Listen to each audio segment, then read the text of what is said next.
He's expecting my call. This is Jerry. Jerry? Is this the Jerry? Is this the correct Jerry? Is this Jerry Lambert, who works for Two Old Hippies? Yeah, I'm the honorary third old. Well, this is Jason Chapman along with John Chapman. I think you're familiar with him. Yeah. Yeah, I'm vaguely familiar with John. I met you once too, also. No, I'm not ordering another guitar right now. No orders. This conversation is over. All right, well, there you go. Before you hang up, I have a question for you. Sure. You want to be on a podcast? Sure. Yeah. Do you know how to talk about stuff? What do I have to do? Do I do a song and dance? Ham bone? What do I do? Ham bone, wear something nice, and buy me dinner. Well, I can do the nice thing. I'll tell you what. I have a leftover Red Lobster gift card. I think there's about $7.85 left on it. All we can eat cheddar biscuits. I'm down. Let's go. All right, it's a date. You're done. All right, we'll see you, Jerry. You got it, buddy. Thanks. Bye. Take me away, 'cause I can be the way. Let somebody was letting go and I can't have my way.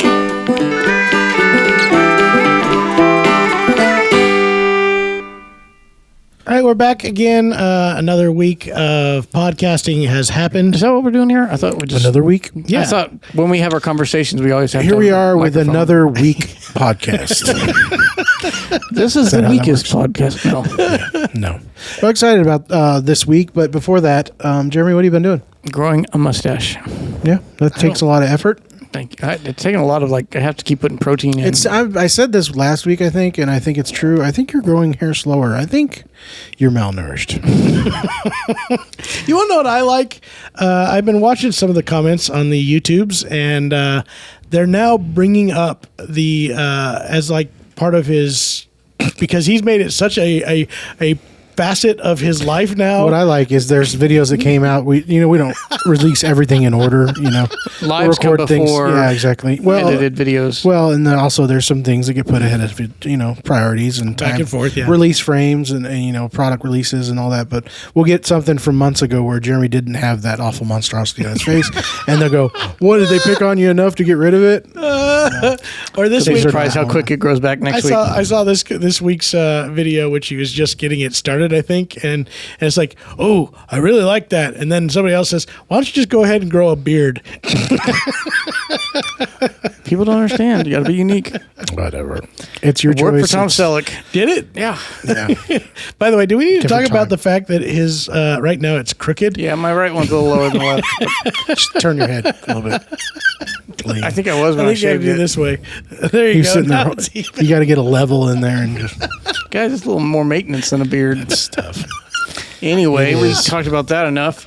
You brought it up. I don't think anybody's talked about it enough because it hasn't changed. We still have to address it until it's fixed. Anyway, I don't no. understand. Personally, though, everything's okay. I built Is a that- retaining wall in my backyard that killed me. Yeah, well, that's It tough. was like really hot in Missouri, and kids wanted an outdoor pool, and my yard it slopes about 20 inches, Yeah, so I had to build a block wall. That's a fairly significant slope. I don't Yeah, know. 320 blocks. Big. It's a lot of You know work. what I'd have said? Kids, I know you want to swim, but Well, the problem is I bought the Daddy's pool not rich. first. They had at Costco like a really good sale on a pool, so I bought it thinking my yard wasn't that sloped. ends No, up, it's a poor planning. It wasn't so cheap, was it? Poor planning on Jeremy's part. Anyway, we'll see what you're supposed to do is sit in the front yard with a beer and a hose and tell them to come Sprinkler. out. I'll give you your pool. Yeah. Kiddie pool. What's the matter with you? Anyway, Well, I'm You glad guys you doing worked all right? hard. You guys everything going all right in your fine. life? you ripped out a bathroom out of yours. That's Yeah. crazy. I saw pictures of I'm it. sure our viewers and listeners are so excited to hear about our home projects. Is this a home project store? Yeah. Podcast The new now? switch up with the Acoustic Shoppe knows how to remodel Remodel. walls and remodel Can bathrooms. we actually put it more? the acoustic shop guys are too cheap to hire people to do jobs that they know how to do, and instead we just go, I think I can do that. No, I'm definitely getting there. I don't care about the money now. I'm thinking every time I'd sit down and do tile work, I think, this is not Probably worth investing in. You guys, my knees hurt a lot. Yeah. I replaced a floor myself this weekend, and my knees hurt.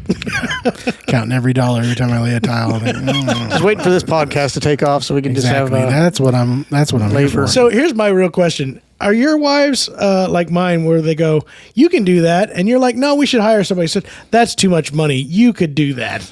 That's the way my wife does it. I normally just do that myself. I just say I can do that. I should do that, and then 3 years later, I'll say I'll do that. Then I'll do it, and then not finish it because I don't want to do it until I forget. And it's 3 years later, and I think, well, I could probably pull it off, and then I try to do it, and then it's a 3-year cycle of me forgetting how much I hate remodeling, reworking things. You got to psych yourself up. Exactly. Anyway, guys, we're back for another reason together, and it's not to talk about our remodeling projects. It's the only time I get to hear about it. The Acoustic Shoppe Knows People is a hit. It's huge out there right now. That's what I hear. I think I got contacted by the Wall Street Times Journal. Wall Street Times Journal from New York, and they wanted a quote on the show, and I said it's very good. And we get people that we know on the show, and we've talked to a few people we know so far, including this next guest. I'm not sure who it is. I don't know him myself, but this guy's actually a great guy and a true friend, and I mean that. He has become a mentor, a friend, and a knowledgeable guy that is fun to be around. Industry knowledge. He's done everything from being a musician to a rep to a manager to leading large companies in this industry, Mr. Jerry Lambert. And we're going to have him on the podcast. That's what we're going to do. We're going to talk to him. he's got a storied history. What? Storied. Hey, guys, we know Jerry Lambert.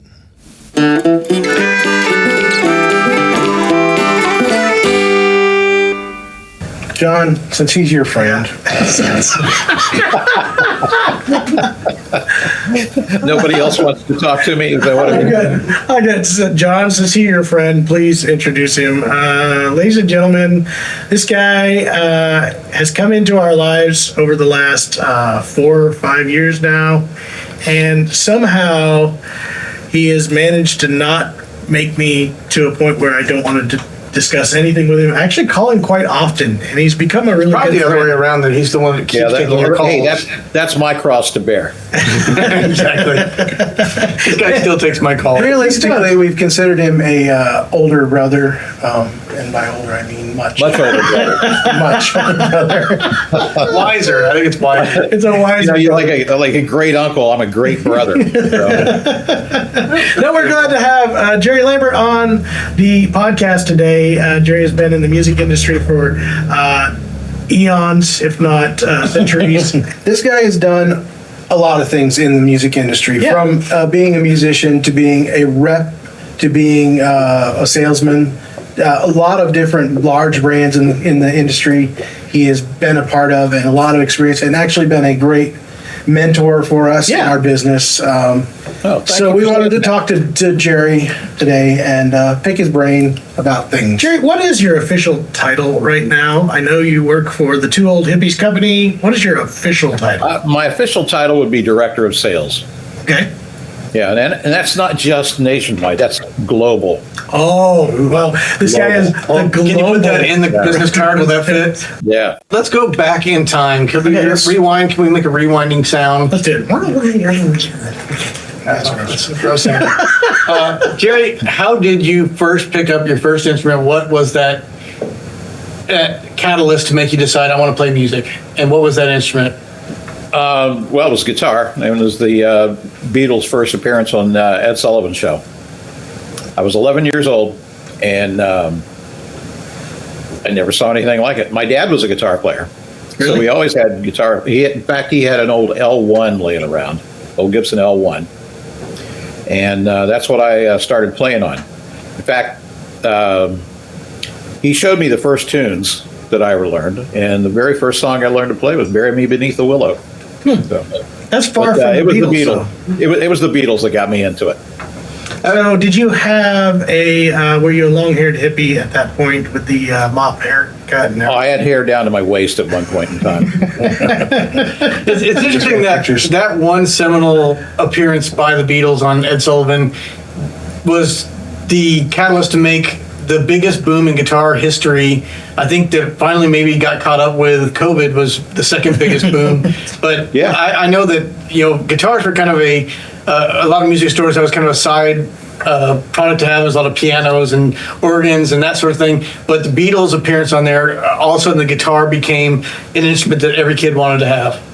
Oh, absolutely. I mean, I remember that would have been I would have been in seventh grade the year the Beatles happened, and nobody really played guitar.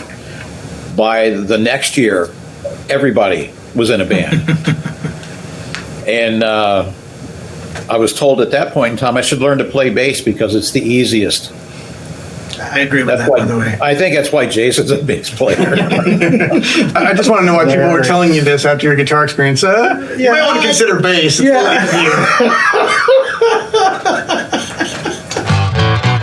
The Acoustic Shoppe Knows People is brought to you by, guess what, guys? The Acoustic Shoppe. The Acoustic Shoppe. All right, listen to this. Picture this, guys. You are booked to play the reception for a famous politician's daughter's wedding. And pretty soon it dawns on you, I don't know how to play the guitar, and I don't even own a guitar. That is a pretty Guys, big dawning. Don't worry, calm down. We got you covered at the Acoustic Shoppe. All you gotta do, we have a large selection of acoustic guitars from beginner to professional level. We've got all the accessories you're gonna need. We've got instruction to get you started on that song from Twilight that the bride requested, of course. Of course and she did. You know what I'm talking about, guys. All right, go to theacousticshoppe.com or visit us in Springfield, Missouri. We'll hook you up, and pretty soon you're gonna be Team Bella all the way. Yeah, Team Bella. All the way. And then, how did you go from Beatles inspiration to bluegrass? Well, like I said, my dad was a guitar player, and he was a country guy, and he didn't really play bluegrass. Hank Williams was his thing. Dang right. So I know all the old Hank tunes, all the old Jim Reeves stuff. I backed him up on all that. But in 1968, 69, I went to visit my uncle, who lived in Springfield, Virginia, Jack Cantrell. And Jack had started taking banjo lessons from, of all people, Eddie Adcock. I love Eddie. Imagine that. And I just, the sound of that banjo, even though Jack never really became a great player, just to hear him play those rolls up close and personal was the first real exposure I had to somebody playing banjo. And I said, well, I think I can do that. And so I went out and bought, I think the first one I bought was an Alvarez Denver Bell. I remember those. We had one in here. Yeah. Yeah. And I wish I still had that. I mean, of course, there's a lot of things I wish I still had. But I never really, well, there wasn't really anybody to take lessons from back in those days. I was in Columbus, Ohio, and there was some really killer banjo players around. I mean, John Hickman was in town at the time. That's awesome. Sandy Rothman, big time names, but they weren't teaching. So what I would do is go to festivals, and I'd make a pest of myself. How do you do that? How do you do that? And finally, they knew I wasn't going to go away, so they started showing me some things. and I kept that in mind. So the guys who treated me well and would teach me, I tried to emulate that through the rest of my life. As I got to be a better player, as I got to be better known, I would try to help everybody as I went along. So, Yeah. it's you need to share. Well, I think that was something that we all experienced too as kids. It was a big deal for us. Man, I had an experience with some fiddle players that when I was learning to play that were kind, and I had some that were not so kind. And Right. the ones that did, it was just like, it was a game changer for me as a player. It made me want to do, and not only that, I became extreme fans of those people. I mean, I was just in all the way. And Absolutely. And I wanted to, you know, when they would show me things, it was just like, man, this is the greatest thing. And I had heard so many stories of players who didn't share the things that they, you know, that people would ask them about. So when we got older, it was the same thing. It's like, man, I have no secrets. There's nothing here that is not, you know, easily found out by somebody, or that it wasn't given to you by someone else. or yeah, or it wasn't. Yeah, exactly. Right. You know, and so that's an important thing to do. I think everybody who you've got a skill and somebody's interested in it, show them. I mean, there's only so many things that we can all be passionate about in our lives, and to make sure that you can, you know, help somebody to stay passionate about something. I think that's very important. Yeah, totally agree. Totally agree. That's very cool. So who was your, you said Eddie Adcock got you fired. When you got into banjo, what was your, like, this is who I want to play like. This is who Earl. it was. Earl Scruggs, I Earl. would say. Yeah. Always Earl. Always Earl. That's Yeah. every banjo player has nothing else to say but Earl. And then J.D. Crowe. Of course. And my absolute favorite of all time is still Alan Mundy. Oh, yeah. Alan lives here in town. We see him quite often. Yep. That's what I hear. Yeah. So, You know, in fact, for years I would play Deputy Dalton at every show. man, I haven't heard that tune in forever. That's a great tune. I know. And talk exactly exemplifies what you guys were just talking about, where he is open to share anything that he knows. Like, there is no secret for Alan. He will sit down and show you note for note what he played. He'll and he's very articulate at being. I mean, he's had all that experience teaching down at the college. He's a great where he teacher. will be able to explain a lot of the theory behind it, and just so giving of his time and all the things that he's learned. Without getting off on too much of a tangent, his version of Beat the Heat, that old Sneaky Pete tune, that still just blows me away. Yeah, he comes up with the coolest ideas. It's very, very inspirational. Absolutely. So here comes Jerry. He's this banjo playing phenom. He's taking over the world. You start playing festivals, doing all this kind of stuff. Now what? Well, you also have to remember I'm a guitar player. My main thing in those days was I was trying to make a living too, so I was playing a lot of guitar. Gotcha. And I wasn't playing much bluegrass in those days. I played a lot of bluegrass, and I would do jam sessions and go to festivals. But what paid the bills was playing in country bands, blues bands, rock bands, top 40 bands. In fact, somewhere there's a picture of me wearing a three-piece white suit in the John Travolta days. Of course there is. Big Of old course, bell bottoms. I believe it was taken last week. Yeah, exactly. He pretends like it's not in that closet that's right behind him. Every once in a while, he slides across the floor. You're not supposed to tell people that. So, Disco fever. so you're playing a lot of music, different kinds of music, in that end of it. When did the business side of it go? When were you first associated with a company? Or It was 1975. I went to work in a music store called Chuck Daly's Guitar Center. Chuck Daly was a pretty well-known guitar player in the Columbus, Ohio area. In fact, he's still there. He's still doing gigs. He's mostly playing, doing recordings of background and easy listening music. He's pretty well known. But anyway, he had a guitar store, and in those days, he had about 700 students a week coming through, and it was packed. And a small retail operation. So I started there as a banjo teacher because there weren't a lot of banjo teachers. And that was one of those things where I learned while I earned because I had no idea how to teach banjo. So I taught banjo and guitar there for a couple of years and did a little retail sales there, and moved on from there to other stores, other bands. And in 1984, I think it was, I went to work at a store in Mansfield, Ohio called Metronome Music, and still there. I was going to say, I know Been there that for one. over 60 years. And Larry Miller is the owner. And Larry, I would say Larry is my musical or my industry father. He taught me everything I know about the business. Cool. How to absolutely everything. How to treat people, how to run a business, Now we know et who to cetera. blame. He's the one to blame. Anyway, Larry's still there. Larry's still active in the business, doing great. And anyway, I became the manager of the store within a year. Wow. And did that for 4 years, and then Gibson came calling because we had done quite a bit with the Gibson company in those days. And I left in '88, late '88, early '89, and went to work for Gibson as a rep. And I covered northern Ohio and Michigan. Wow.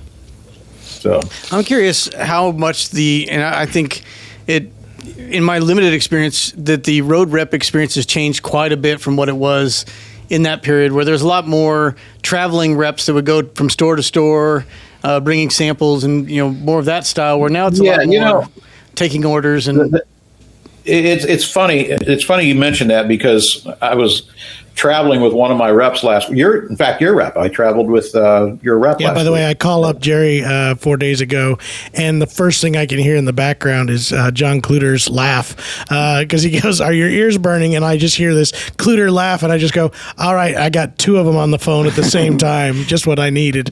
Anyway. Yeah. But yeah, there are some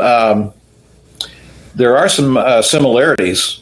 The big one is that the guy who goes out and travels and carries in samples and has that one-on-one relationship with the dealer still gets orders. Is typically the one who wins. Yeah. Because this is, after all, a relationship business. It's still the music industry, regardless of whether it's a business or not. We're still in music. It's still fun. Yep. You still want to be face-to-face with people. I'm going to be full on, straight, honest, and I told this to Jerry. I've told this to John. I can guarantee you that the reps that I deal with on a regular basis that come in this store and want to talk about what we do, as well as what the company that they're representing does, and we have that communication on a regular basis, they get 5 times as many orders as these companies that don't. And I'm not even going to say it because, that it's just because they're favorable and all that kind of stuff. It's not that. It's that we have a relationship now. They're able to help me to do what I do better, and I'm able to help them do and we got to be able to work things out, as opposed to the guy who just walks in and goes, "I got quotas to meet, and here's a couple things that I think you guys need to have, and why haven't you been calling me?" It's like, sure, it doesn't work that way. Yeah, I'm sorry. I'm surprised at how many of our reps, the only time we see them is at the NAMM show. Like, a lot of times we still think there's value in going to the NAMM show, because some of these guys we don't see in person unless we're there. Yeah, and a lot of that has to do with technology. Sure. Because it's so easy. Like right now, we're doing this. During the COVID thing, we did a lot of Zoom calls, and some guys just haven't gotten out of that habit. But just because you have the ability to meet somebody or to interface with somebody electronically is not the same thing as that one-on-one, person-to-person contact. There's really no energy in what we're doing here in terms of face-to-face. It's that kinetic energy you have between two people when you're standing there next to each other. Sure. That really matters. So going back to your Gibson repping days, are there any things that you learned as your first big brand representation? Well, yeah, I mean, you had to. There was a lot to learn because I was pretty green at it, and in those days, it was still the Wild West as far as Gibson, because Henry and Dave had literally just bought the company, and so there wasn't a whole lot of training going on, and it was a sink or swim situation. You could either do it or you didn't. If you did it, you could stay. If you didn't, you had to go. What was the hot seller for Gibson at that time? Les Pauls. Les Pauls. That's still like the hot seller. Yeah, that was right before about a year or so before the acoustic factory in Bozeman got up and rolling full speed. And the cool thing is, around that time, Gibson was also putting out banjos galore. They were like the banjo company. Mandolins obviously were a pretty big thing. The banjos have for sure gone away, but did that help you having some experience, or were banjos in demand at all?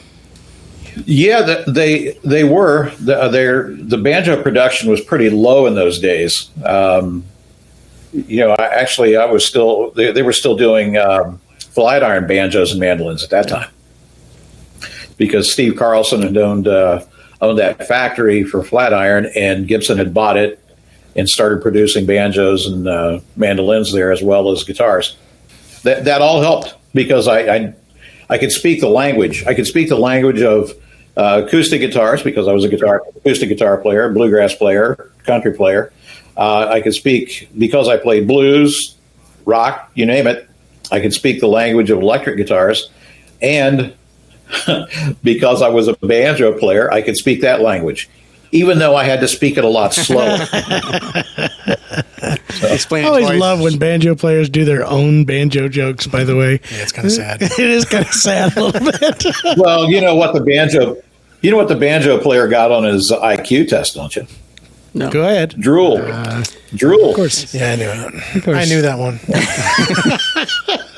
So, Oh, didn't you write it? You wrote that one, didn't you, Jeremy? Jeremy writes everything, in case you don't know. Yeah. We'll get to that here in a Pretty minute. So Jerry goes through as a sales rep. Where do we move to next?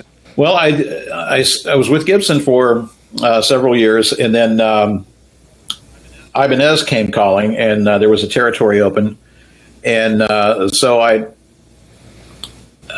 thought it was a little larger territory, and it seemed like a really vibrant company. Is this post Japanese Ibanez? This is Well, it was both. They were still doing a lot of the Fujigen things, the Gems, the Joe Satriani guitars, and all that. It was a great experience. It's a good company to work for. They're still going strong. It's a great company. And then in '96, Gibson offered me a job as a regional manager, and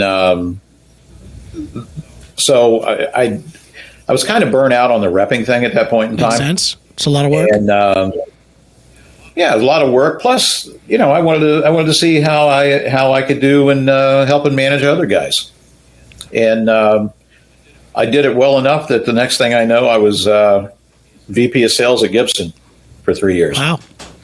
And that is, and what era was that, by the way, just out of curiosity? That would have been 98 to 2001. Okay.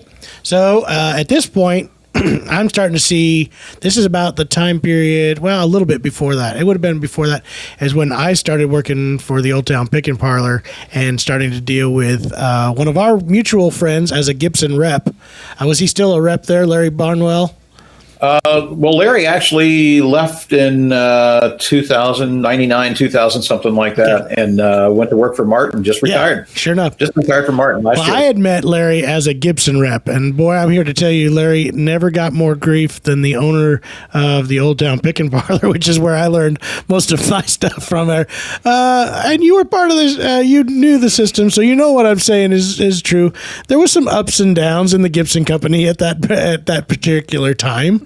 There were. We had a lot of growing pains. Obviously, I mean, it was still fairly new company. You got to remember, when you were doing that, it was still barely more than 10 years old from the new ownership and new management. Sure, and everybody was trying to figure out what it was. Here's this guy that's changing that marketing and all this kind of stuff. There's these new models. What I was dealing with or seeing, and again, I was about, I don't know, 15, 16, something like that, 17 years old, was learning all these different, how these companies work and how, and it was banjos, acoustic guitars. We didn't do any electric things at all. And, of course, mandolins. And at that time period, I think the F5G had just come out. That was a kind of a cool thing for the mandolin world. And then we had some stuff like the Gibson gospel guitar and some of the flat, because that flat top division was totally new and being redone, correct? Yeah, they had some challenges. Let's put it that way. Thankfully, they got past. Yeah, no, I'm not doing it to beat up on anybody or anything. It was and I'm not either. I just don't want to mention any names. You're allowed to not do that. We'll throw in a few for you. Yeah, no, it was because of the fact that up until then, Gibson. Here's the hard part about Gibson. Those who have not followed Gibson, it has gone through so many different. It's one of the oldest companies, isn't it? Is it not the oldest American I think string? Martin still beats them. Okay. No, Martin's older. But either way, it's a very old company. It's been building guitars, and there has been so much turbulence in that company throughout. Anybody who does any research, this is not top secret information here.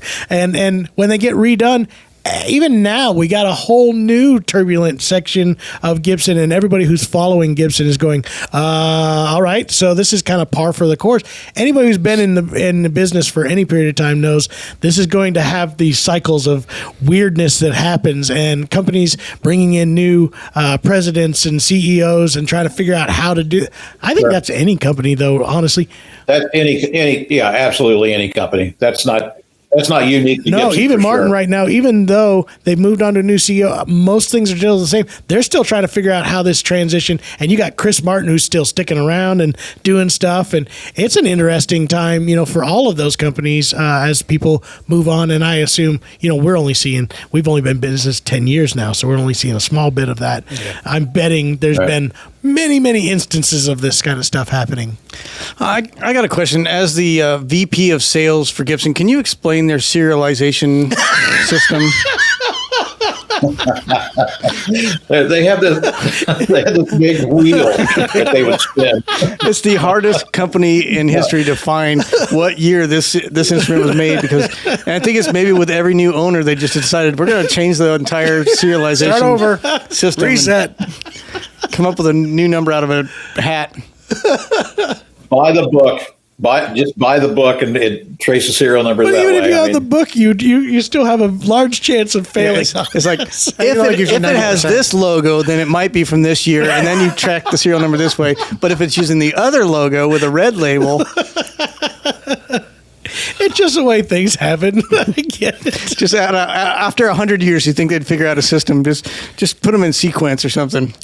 Follow the Martin model. Like maybe start with 1, go to 2, go to 3. I like this.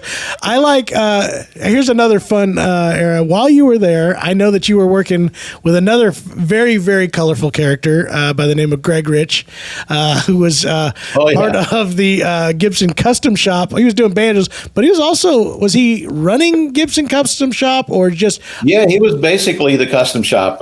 Jim Triggs was there at the time, yeah, too. that's right. Both very colorful individuals. Yeah, that's putting it mildly in those days. They're artistic. They were indeed colorful. I've seen pictures recently. I don't know if you guys have of John Triggs and Greg Rich getting together. I think it was recently at a festival, and it was like they were both trying to outdo each other with the wildest outfits possible to humankind. I imagine they would be an HR nightmare. Yeah, that goes without saying. They turned out some great stuff, though. And not just the banjos that Greg built. I'm sure you've all seen the Michael Jackson Disney World banjo that he did, or the Flat and Scruggs, all inlaid marquetry. Mm-hmm. That one's real cool. But he would also do these oddball things. In those days, I did a lot of guitar shows, and one of the things that we came up with was a series of acoustic L5s in Brunswick bowling ball colors with Trini Lopez diamond F holes and inlay. And why not? With pearloid appointments. Of course. They sold great. He's very. I would take those to guitar shows, and they would very go. Talented, artistic. His engraving on banjos. You got one of his custom recording kings, don't you? In a custom color. I do. Yeah, I got the green thing. The green thing. By the way, that is actually what it's called. The green thing. Because it's very green. Yeah, we were talking about it one day on the phone because we still stay in touch. I talk to him several times a year, and at Breedlove we had just come out with a limited run in Celtic green. And I said, I was talking to Greg one day, and I said, I always wanted a green banjo, and he said, well, let's build one. So I think he's posted it on Facebook several times, and but the picture you need to see is of Greg holding that banjo wearing his Grinch coat. Which, of course, he has. Of course he has. The guy also puts many pictures of himself up in mummer costumes, and he's just.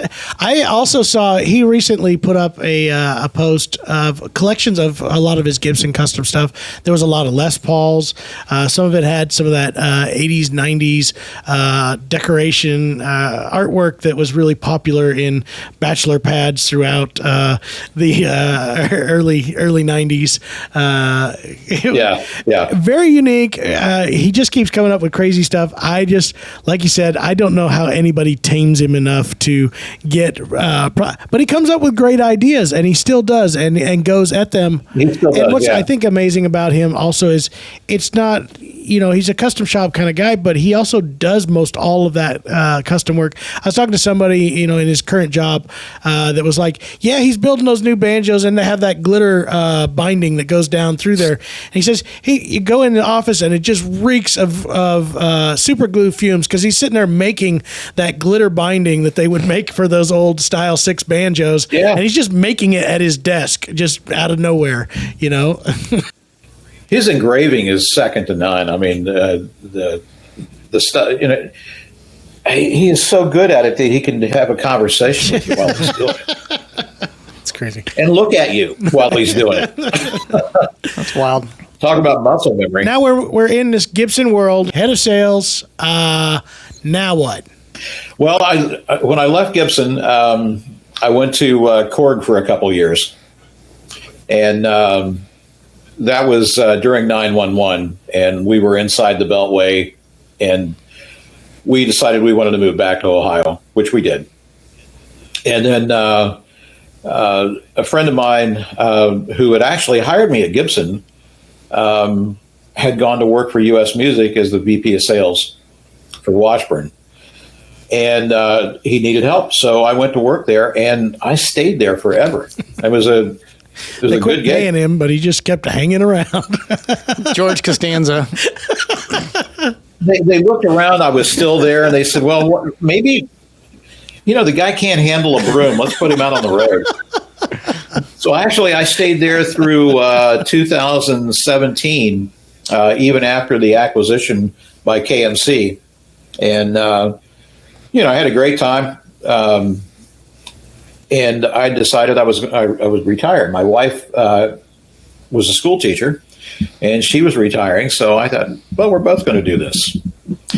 So I stayed on with KMC as a consultant, just working part-time and doing some traveling with my wife. We did a lot of traveling. We went to Alaska, went to Thailand. We were having a great time.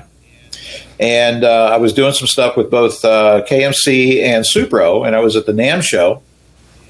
And Tom saw me there, Summer NAMM show of 2019. And he said, I thought you retired. I said, well, I did. He said, well, it doesn't look like it to me. And from that, we had several conversations. And if anybody's ever met Tom Bedell, you know what a convincing guy he is. So by September, I was working for Tom Bedell as the director of sales at Two Old Hippies for Breedlove and Bedell. And at that time, Weber mandolins as well. And then not long after that, I want to say it was maybe in November that you came out here. You had just kind of started on. Yeah, I was still wet behind the ears as far as the company was concerned. Came to visit you guys. I think you were in cleanup mode from our previous rep there. Where we started out as a Weber dealer. We went to the NAMM show, and it was Bruce Weber was there, and this was maybe our second or third year in business. And I'd known Bruce previously as a mandolin player, so we went up, got talking to him. I didn't know that they were with Two Old Hippies at that time. So we started carrying Weber mandolins, and then they went through a period where the quality just kind of went down after Bruce had left, so we stopped ordering them.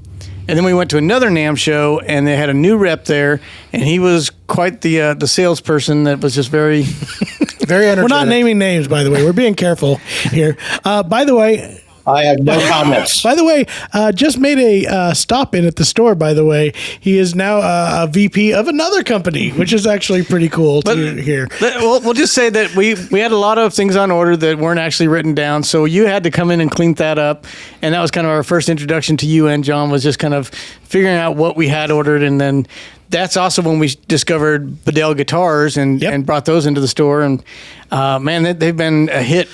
Ever since then, we've just been doing great with those, and being a part of meeting Tom and getting to know you guys so well, it definitely feels like one of those relationships that we look for out of us carrying a manufacturer. We don't want to just carry an instrument. We want to know the people that behind it. And Tom has been one, like you said, he's very convincing, but very gregarious and somebody that can really help us. Passionate, Yeah, he's passionate about guitars. Absolutely. It's incredible. Absolutely.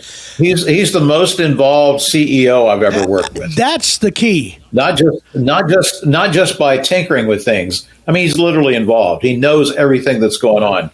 He understands the product. And if he doesn't, he wants to know how. I mean, what you say is exactly the key there. Nobody I have ever met is so involved in their own company as he is, just wanting to find out every detail of how it's done, why it's done, and if he doesn't know, he's going to find out how it's done. Right. That's pretty impressive. You know, and Tom and I, we've actually become really, really close friends. You know, we're both in our 70s now. I'm the honorary third old hippie, actually. Yeah, and we're both in our 70s, and you typically don't make really close lifelong friends this late in life, but we actually have become that. In fact, our wives joke that there's something wrong if we don't speak to each other on a daily basis. I think he's a wonderful human. I have told many people that if I was ever to become a successful human individual, I want to be Tom Bedell. I definitely don't want to be Jerry, but I definitely want to be Tom. Well, he's not successful, so that goes without saying. That's not true. I love Jerry. There goes all your special privileges I had been granting you recently. It is good to have Jerry on our side. Again, as I've learned that I've got 3 different people at the Two Old Hippie company that I will call, and it's like John if I want to just do the normal stuff, and if John doesn't give me what I want, I can go to Jerry, and if Jerry doesn't give me what I want, I'll call Tom. You run to Dad. All the dads. Well, Junior won't give me what I want, so I'm going to Dad. No, it starts out, it's dad, then stepdad, then grandpa. I don't know if Tom would like grandpa, but anyway. That's it. There we go. And I appreciate you calling him Tom grandpa, too. And again, talking about just Tom's personality, you guys, we had a retreat up there with another music store. We got to go up to Bend, Oregon, spend 4 or 5 days with you guys up there. Beautiful accommodations, got to go through the actual workshop, tour it, pick out woods. That's another thing where you can just see Tom get giddy as soon as you pull out stacks of wood. Just loves the different tone woods. And the cool thing is he's one of those guys, we talked about hands-on.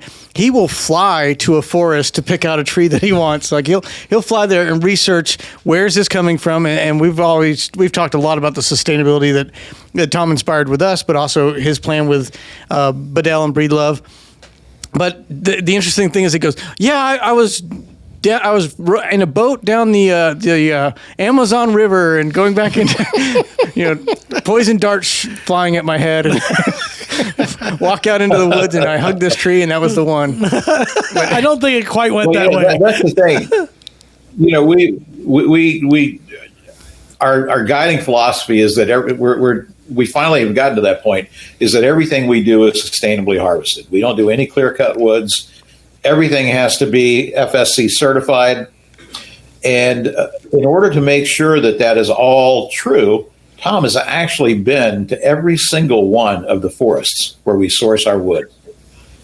The Congo River Basin, you name it, he's been there, and that's a testament to his commitment to the sustainability factor.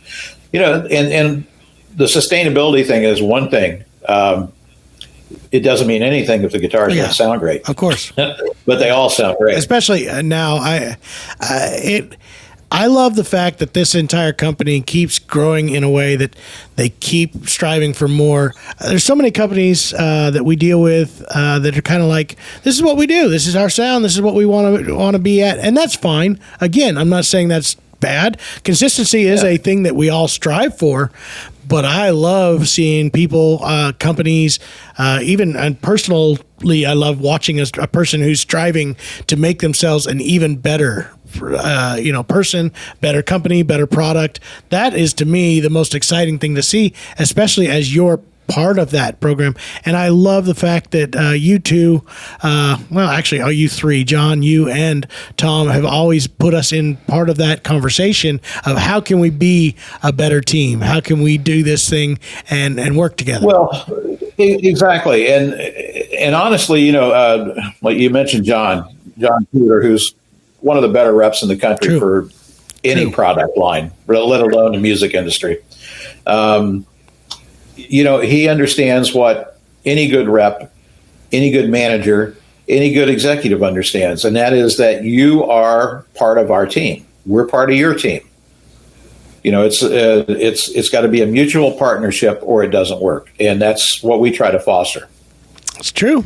I thought that was another cool thing with Tom is we'd go out to eat, and it wasn't really just, hey, I'm a very successful guy. I've done well in previous businesses, and my guitar company's doing great. He would actually sit there and pick our brains about, well, what do you think about this? Should we change this? Or if we did this, what would you guys think of that? Like, he would spend the entire meal trying to figure out what our opinions were, so that would help him steer his decisions in the company. Yeah, here's a quick little story about, there's been from the 50s on, instances of companies coming from outside of the music industry and buying up companies or whatever, and they're going to show us how it's done, because of their expertise in other places. I mean, the list goes on and on.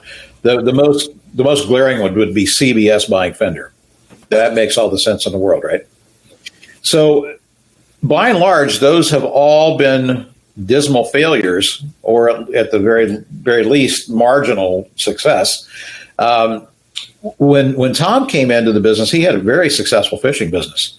They had a large percentage of the fishing business in the United States, and so when he left that business, when he sold that company, and he acquired Breedlove, I, like everybody else, was skeptical about his involvement, because I'm thinking, oh, this is another guy coming outside the industry, going to show us how it's done.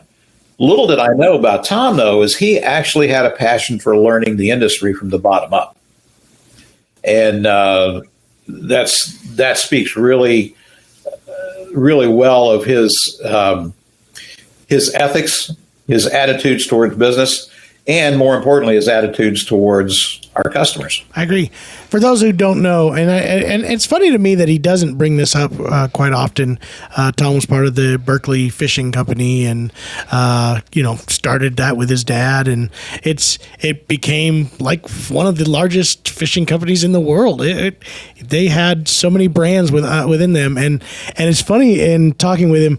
I'm a extremely poor fisherman at best. I love it financially and skill wise.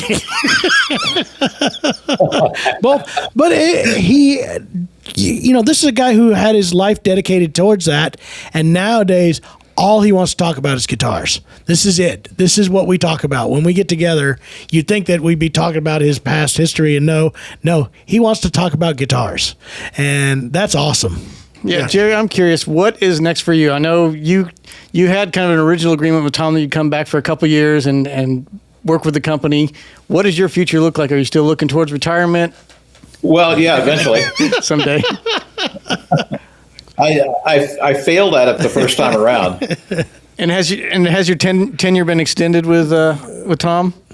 Well, I found out when I was when I was retired for that 1 year that I still visited a lot of music stores.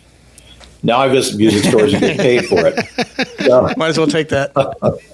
so I basically do what I always did. You know, and I'm selling guitars. I'm selling some of the best guitars in the world, and you know, I get to play these before anybody else in a lot of cases, and you know, it's not really like working. So, plus, I get out of the house quite often, and my wife appreciates that. I imagine. Understand. I've had so many conversations, by the way. Again, this is the dedication Jerry has. I've had phone calls where he was on vacation. You were out of the country once, and Yeah, I was in Italy, and you called me. You guys are allowed to not take the call, you know. I know. Yeah. I always laugh at this. I've had this with a couple of them because I'm one of those needy buyers from a store where I just call all the time and on a regular basis, and it's hilarious to me that you guys will answer these phone calls because I'm like, you know, hey, this better be good. I'm in Italy right now, and I'm like, you know, you could have hit. No. How many strings does your guitar have? That's the question I ask. I was sitting in a gondola playing a bullback mandolin at the time. Serenading. But I've had conversations with Jerry's wife too. As also, he takes phone calls from me while he's driving down the road, and he's like, "My wife's listening in right now, so say hi." That's always code for don't say anything bad. You know, I just want to make sure you keep it G rated at least. You know, my wife. I appreciate the people that warn you ahead of time. Otherwise, you embarrass yourself. It's happened the opposite way. I've had that happen. One thing I do on a more serious note, the reason I thought it would be very interesting to have you on here is the perspective on the industry, because you've been a large part of this industry for so many years. I want to know, what are the differences you see in how this industry works now, and especially with the new companies going direct, and I'd like to have your perspective on these subjects. How has it changed? Yeah, well, I'll try to do it in an abbreviated manner. You know, I grew up in the retail side of things. You know, I did what you guys do for several years, over 10 years. And when even today, in upper management, I still think of things like a retailer. You know, what's the margin on this? How is this going to display? You know, how am I going to present this to the end user? Things like that. So I still think like a retailer. And it kind of rankles me that some of the and I'm going to make some people mad with this statement. It rankles me that some of the bigger companies are going out and competing with you. The dealers who have supported them all these years have been their outlet all these years, and now they decide to go into competition with them. It remains to be seen how successful it will be, but I can tell you we don't have any intention of doing that sort of thing. That, to me, is the biggest thing. That, well, obviously the internet, which is giving everybody a bigger piece of the pie, or a bigger audience to sell to. So I'd say the internet, and then the direct sale from some manufacturers are the two biggest changes. Yeah, we had this conversation together a few times, and one of the things we see is those two are almost, I wouldn't say they offset each other, but in one way, these if the manufacturers had gone directly to consumer before the internet, I think it would have been more impactful probably.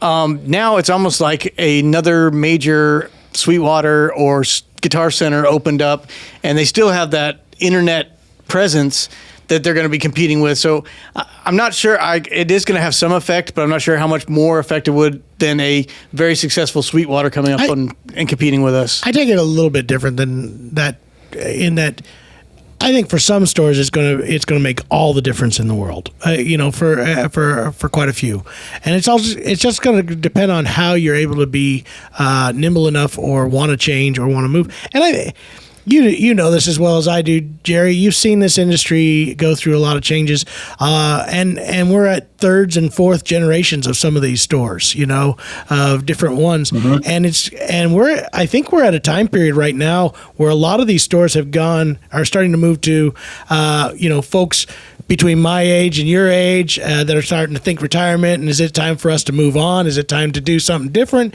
Is it time to or make that big change to continue to go? Yeah. I think there's a lot of that going around. There's a lot, I think, and this has absolutely spurred some of these two things, both the internet sales, which I really kind of happened more like 15 years ago, the big boom. People started to figure it out probably closer to 10 years ago, 8 years ago, and figure out how to some compete. still haven't figured it out. We won't go over that. Hopefully you guys will get around to it eventually. We're going to work on it. We got a plan. We got a plan. We are starting this new podcast. I think it's going to help with sales. Well, this podcast in particular. Yeah. But it is going to cause either somebody to go, all right, I'm going to go headstrong into this wave, or it's now time to move it and give it to somebody else. And, I think it's just another one of those catalysts for a lot of shakeup, a change in the industry. I see it both ways. I see the personal side of it, and I'm hearing this more and more from dealers, especially long-term dealers, that they're like, we spent our life's blood building this company, working with you, this brand for so many years, and it feels like a betrayal. Personally, I don't feel that. I understand that, but I feel like, and I'm more on the marketing side of things, so I feel like it's just a competition thing. I feel like we can do it better in the end, so I'm not scared of it any more than I'm scared of Amazon or Walmart. I totally agree with you, Jason, and it's while I don't necessarily agree with doing me either, by the way, I don't agree with it. yeah. But anyway, I understand the logic behind it. Mm-hmm. Sure. I think the partnership, I think that's where companies like you guys that aren't going to do this, I've had quite a few of our companies that are at least for the time being. It's hard to make blanket statements and say this is never going to happen. You can fight it all you want, and if it's absolutely an industry change, it's an industry change that has to be made. Sure. That said, this gives the opportunities to have better partnerships. And I think that's where you're going to see, I know the Acoustic Shoppe for sure is going to double down on these companies that have a partnership where we can sit here and go. Let me get my pen. I want to write this down. That doesn't mean double the purchases. That just means double our phone calls. Oh, no. Oh, just in your loyalty, not necessarily in how much you're buying. Okay, I got how much we call. All right. But seriously. Expect more vacations to be interrupted. Yeah. We talked about that. I think what John's talking about is the leverage that these brands are going to have over these dealers that have worked for so long. I think they're going to lose that momentum, and they're going to say, well, I don't necessarily have to be loyal to you right now because you've not been loyal to me. There's definitely that. And I think it's also going to give us the opportunities, though, to work with the companies that we do. Yeah. I mean, just with you personally, me and Jerry got together and we decided that we are going to, with, of course, Tom's blessing and of your two blessings, by the way. I'll let you know about what we're going to do later. Breaking news. I'm anxious to hear what this is going to be about. We got together and we got exclusive series of guitars that we're doing custom shop with custom labels that are for the Acoustic Shoppe. And it gave us an opportunity to be better partners, to kind of create things that we know are going to work well in our store, that you guys can build to do things, that work with us. And I think that only makes me as a buyer go, to say, hey, who's my first phone call when I got something to go at? Who's that, company that I know that we can make sure something gets done with? And I think that's going to be their big differences. Yeah, I would agree. He's now canceled that project, by the way. Yeah. Look at him. You see the stress on his face. I didn't agree. It sounds good. It's the first I've heard of it, but it sounds good. Sounds like a fun thing. No, I think in the end it comes down to, like you guys are talking about, the people want to do business with people that they are familiar with and feel like they do business the same way we do. And I think those relationships are where it's going to be in the long term. You guys are definitely the top of that. Jerry especially, we feel like I said, he's a much older brother, father. I don't think you have to keep saying much older. I think you just say it's pretty obvious. He's our older brother. He's our Slowly much more catching experienced. Yeah, much more That's just another way of saying much older. Yeah, but it's more polite. It's more polite. I prefer seasoned. Seasoned. Yeah, here's the deal. Salty. I don't think Jerry's going anywhere, guys. I think Jerry's going to be. Even if he does, we're still going to keep calling him on vacation. Just out of habit. Well, if you talk to Tom, he kind of resents me for staying because I've talked him out of a couple of his absolute favorite guitars that we've ever built. And so yeah, I'm bragging about it right here, Tom. There you go. So if we have something else come off the line that I think is just something I might need, I might stay for another decade. Who knows? Will work for leverage. guitars. That's basically Jerry's main line now. I think that's one of the awesome things that's come out of this. I think back to the time when you walked in the door with John and the whole thing came about. We found a partner and a friend in this industry that knew the same language we did, and like I said, has become a mentor to us in this industry. He's helped us through some times and gave us a lot of. You great said that advice. earlier, and I do appreciate that. I do. Well, it's true. I mean, we got to have somebody who has been there and understand. We do not claim to have all the answers. I wish we did. And if it weren't for people like you who give of your time and we can have candid conversations and go, all right, Jerry, talk to me. What do you think of this? And truthfully, I know what the business side of you says to do, but tell me what you would do, in here. If we didn't have that, we'd be in big trouble all the way around. Mm-hmm. Well, like I always tell you, John, I'm long on advice and short on cash. So here's the real question, Jerry. When are you going to go back and bust out the banjo again and just start touring as a banjo player? I actually did a banjo gig last year. Did you really? Did you bring the did. Green Monster? No, I actually played my old Great Lakes on that one. There you go. I hadn't put spikes in my neck on the green thing yet. So I took the old Great Lakes out. The old Bill Keith special. Yeah, it was a great banjo. I have the only one that's not a top tension. That's very cool. You should sometime get together and talk to Jeremy of his long conversations with Bill Keith and the various different. You got to tell this story real quick about how you got to know Bill Keith and started talking about music theory. Luckily, we were able to play quite a few festivals down in Florida, especially with Bill Keith. And I was just fascinated with how much he knew. I had bought one of his books on music theory. So I just kind of went up and talked to him a little bit. And unfortunately, he thought that I understood most of what he was saying. And I was really good at just nodding my head and going, yeah, I see what you're saying, but I didn't understand a word he was saying. He would, and then after that, he'd find me at festivals. He'd spot me and call me over and tell me, he'd get so excited. It's like, I just figured out this new thing. And still at his age, figuring out this new way of taking theory and putting it into his playing. So if you're going out of this chord and you're going into the seventh on the D, and then he has this whole explanation why this works in theory, I'm just kind of like, yeah, that's really cool, I think. But I had him in for a couple of clinics back in the early '80s, and I had some pretty serious banjo students at that time, and and I did teach theory, so there was a couple of them that actually knew what they actually knew that the circle of fifths was not a bunch of guys sitting around passing a ball. Right? It still could be. But we had like 40 banjo players in a room, if you can imagine that. What do you call it?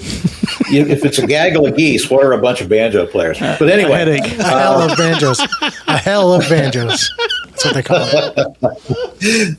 But anyway, Bill's clinics were very intense, very intensely educational. I'll bet. And you could see some guys with their eyes were just glazing over because it gets so deep. Well, this is a half diminished chord here going into They were really just glazed over because they were banjo players, but that's another thing. Can I just play a D7 instead? So, but yeah, I know what you mean, Jeremy. It was fun. I love talking to him, but I swear half the conversation I was out of. It has been great talking to you, Jerry. We appreciate you doing this. We appreciate all your help in everything you do. By the way, your wife did kind of sneak through the door and peek her head a little bit Your time's ago. up. So it's probably time for you to get going, I guess. It's time to take your medicine. I had to look around to see if she actually had stuck her head in. She did earlier, but I won't. She'll tell you about it later. She probably needed. Pointed at her watch. She was I trying. didn't even notice. I was so caught up in this scintillating conversation. She was probably bringing you your Geritol. It's okay. Don't worry. He's going to start wandering if he doesn't take his pill, so we better get him on track. Yeah. You need more iron in your blood. All right, we better let you go. We appreciate your time, and thanks for doing this, Hey, Jerry. thank you guys. I know a lot of dealers in this country, and you're one of them. That's the nicest thing you've ever said to us. Actually, thanks for your partnership, man. I love it. Love dealing with you guys. Love hanging out with you. And more importantly, I love the fact that you tolerated me playing, jamming with you.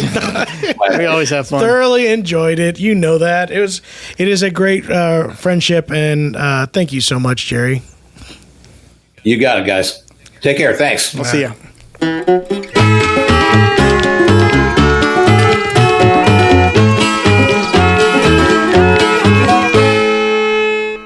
Well, that was Jerry Lambert. Now Yes, it I was. feel like I know him better than I ever knew him. Exactly. It's the fun part about this is we know people, but now we know people. Yeah. When you think you know someone, do you really know them until you have them on a podcast? Yeah, no. I think everybody should do that. You guys who are listening right I've been now, married to you for 10 years, but we haven't been on a podcast Yeah, we're together. going to have to get our wives and children on here. I think we should do that with all our employees too. Can you come in here for a minute? We need to do a podcast. I know we've been working together for the past 5 years. Hey, video person, whatever your name is. Person. that Question pushes one: the- Who are you? No, We know those people. That's not very But nice. yeah, it We was know really that. good to have Jerry on there. I think I've talked about this before. One of the cool things about music and the idea about this podcast is all acoustic music related, all the different aspects of it. Just about all the friends that I can mention that I know are somehow tied. It's like that, what do they call it? 3rd degree or 3 degrees of bacon, where there's like 3 steps away from Kevin Bacon. Everybody I knows think somebody. it's more than 3, but Whatever. However many degrees. In thought it was music, 16. I like bacon. I'm almost like 1 degree from bacon. I like candied bacon. Okay. You're I just misunderstanding. I cooked some of that thick guy's bacon name this is Kevin weekend. Bacon. It was good. Anyway, just I've about never every had friend that Kevin's I have is somehow music related, and that includes Jerry. Like he wouldn't have come into our life if it wasn't for the music store, and we've met so many. Tom Bedell just in the last 4 or 5 years and become such good friends with these people because we all have that Music connection passion. with music. Well, especially with Jerry, that was an interesting thing. When, like I said, when he came into that, I remember how he came into the store. We all had no idea who each other were, and Jerry comes in with this knowledge of bluegrass and guitars and all kinds of he knew of our history in band. it, and he knew kind of us, and we knew kind of. But it was pretty funny how that just kind of developed into this whole, like I said, this friendship, mentorship, grandfatherly situation. Great grandpa. Great grandpa. Hey, Grandpa Jerry, will you come tell us stories Yeah. about the past? He loves it when I call him Pop Pop.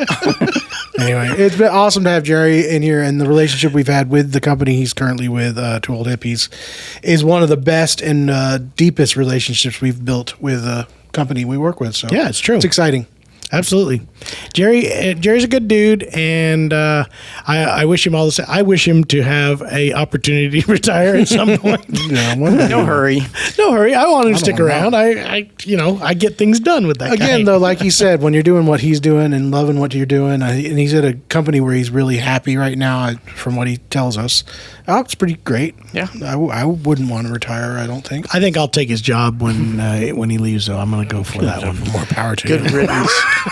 If they can deal with you for more than 30 minutes, then they're doing better than us. Come on now. Anyway, who's the next guest? I that we're can't replacing wait. John I'm sure with on the oh, podcast? yeah, the next host. Next host guest. Guys, I can't wait for the next podcast. Yeah. It's been a lot of fun, and I hope you guys are enjoying it out there. please make sure that you rate it.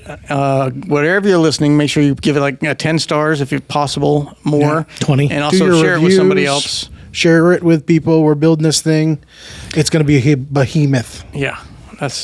We want to be able to hire people to do our home projects, so please make this a hit. Yeah. Hey, by the way, I want to tell you real quick. My kids finally understand the graphic with the nose. It hit Everett this weekend. Wow. He now understands. I still think it should have been a nose with legs. Nose people. Actual nose people. All right. Well, guys. there's always time to change.